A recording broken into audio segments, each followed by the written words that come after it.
There we go. Welcome to Mental Health Monday. Today we're going to be talking about anxiety. Hello and welcome to Mental Health Mondays, where we talk about advocacy, resources, and ending the stigma associated with mental health. My name is Amanda, peer recovery supporter. Today we're going to be talking about anxiety. Yes, anxiety. The sweet, wonderful, beautiful feeling of anxiety. And yes, if you're wondering, that was absolutely 110% sarcasm. Because we all know anxiety is not a feeling that we really like. It's not a feeling that we really yearn for at all. It's kind of terrible and really sucky, actually. So as usual, we're not going to get into symptomatics too much because we would love for you to talk to your care team, talk to your therapist, your doctor, your psychiatrist about what you're experiencing, and if you feel like anxiety is something that you fit with, then talk to your care team about that and discuss it further, because we do not want you to self-diagnose here. We always want you to get a second opinion. Okay, now onto the content. So anxiety manifests from trauma. Anxiety manifests sometimes from really stressful situations, stressful events in your life. Anxiety can even be genetic. Your parents can pass down anxiety disorders to you. Isn't that fun? Isn't that great? We love our parents. We love our lineage. But the one thing about anxiety that is important to note is that sometimes anxiety can be generalized, right? If you have a generalized anxiety disorder, that means your baseline, most people's baseline is here, right? Your baseline is more like up here, and you're always at a heightened awareness, always heightened anxiety, right? Situations, stressful situations that would put a normal person here would put you way up here because you're already here. Generalized anxiety disorder is heightened anxiety throughout the day for a majority of your day. It doesn't always have to manifest that way, but that's normally how generalized anxiety disorder manifests. An anxiety attack and a panic attack, they're two different things. They manifest within you a lot differently. So if you're curious about that and you want more information on an anxiety attack versus a panic attack, please reach out to your care team or do some research on your own, because as we say, we don't like you to self-diagnose.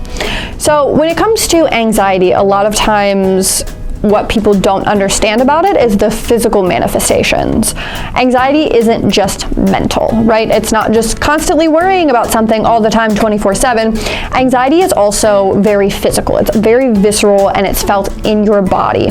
There's been a lot of symptoms that people have that almost feel like an illness that can be paired with anxiety. But as always, we don't want to go into the specific symptoms of, the visceral effects or the body impact that anxiety has, but do know if you have a loved one or have a friend that is experiencing anxiety and you're not really sure how to understand what that's like for them, always ask them, have them kind of paint you a picture or describe what it's like, because it's not always just excessive thinking and excessive worrying. A lot of times it is very, very physical, and it can leave you very exhausted. And another thing, anxiety is not to be confused with general nervousness, right? A lot of times people get nervous for a big test, nervous to go on a first date, right? And that is not to be confused with anxiety. Anxiety is a whole different thing, a whole different ball game, and it affects you a lot differently than nervousness does. It is very important to understand the way that anxiety manifests is very different for every single person.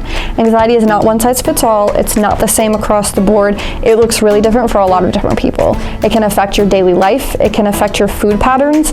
It can really affect your interpersonal relationships and the way that you view yourself. Anxiety is really an all-encompassing disorder, and it can really impact a lot of different facets of your personal life. People who struggle with anxiety really, really, truly struggle in a lot of different ways. So it is not a disorder to be taken lightly.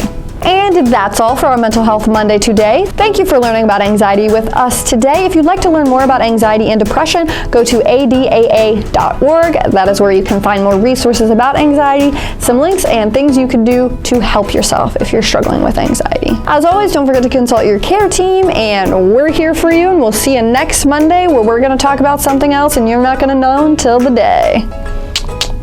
Bye, guys.